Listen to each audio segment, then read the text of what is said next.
Hello folks, so today's job, well I'm not going to get it done today because it's like 1 o'clock, but today's job is to get this room battened off, start getting it battened off and eventually plasterboard it. So we've got the board over there, we've got the battens here, and this block and beam ceiling,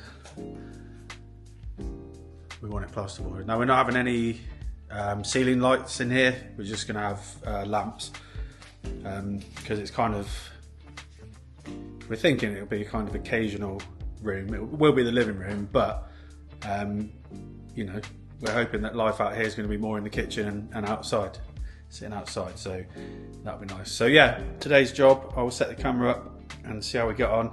The main issue I've got is that this is the low point of the room in this corner. I've marked it with an X up there, and then that corner down there is 30mm higher, and I think that corner is about 20mm higher, and around the stairs is about the same.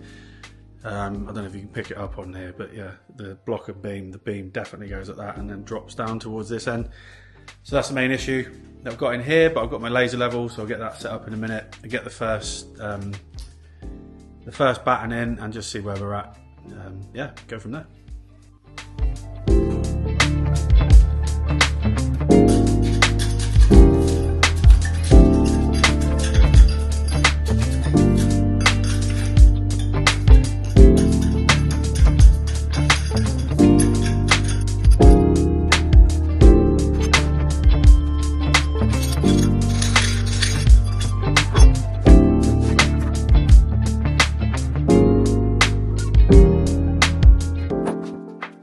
Bit of an update on the ceiling project in the lounge. It was all going great. I had my SDS drill bit. I'll show you what happened to it. Because the concrete here is so strong and it's got rebar through it. I don't know if you can see that, but this is what a tip of a SDS drill should look like.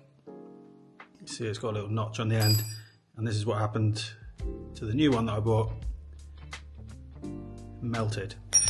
So it wasn't drilling holes properly, so it was becoming increasingly frustrating to get my plugs in because the hole wasn't being drilled out properly. But as you can see now, I've run a few, we're getting there. You see here I've got my laser level, so all looking good. This ceiling is all over the place. You might be able to see here the amount of packers that I've got going towards the other end. Drops about 30mm, and it's also kind of undulating as it goes as well, so all the packets are different sizes. So I've ended up actually getting washers. I had a load of washers in my toolbox, so I used them, and I've gone to the shop and bought some more. So yeah, they're really useful actually because they don't compress, they don't snap. Obviously the screws fit up between them, nice and easy.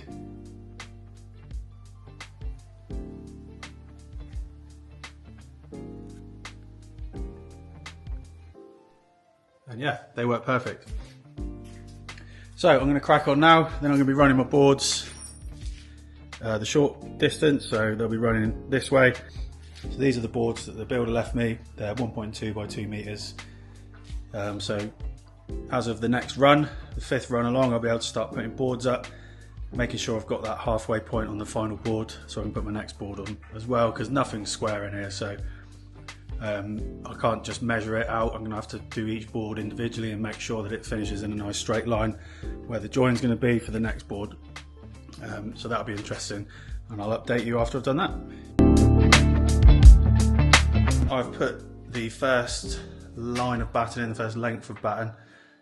I didn't think I'd record that bit, there was quite a lot of swearing involved, but as you can see I've had to pack it out quite a lot quite early on. It's actually it's packed out most of the way along, up to like 32mm. On this one I had to put a little window shim in as well there. Now I'm going to go along on each of these beams and attach it and pack it out just to make sure it's solid, so it's not going to sag down.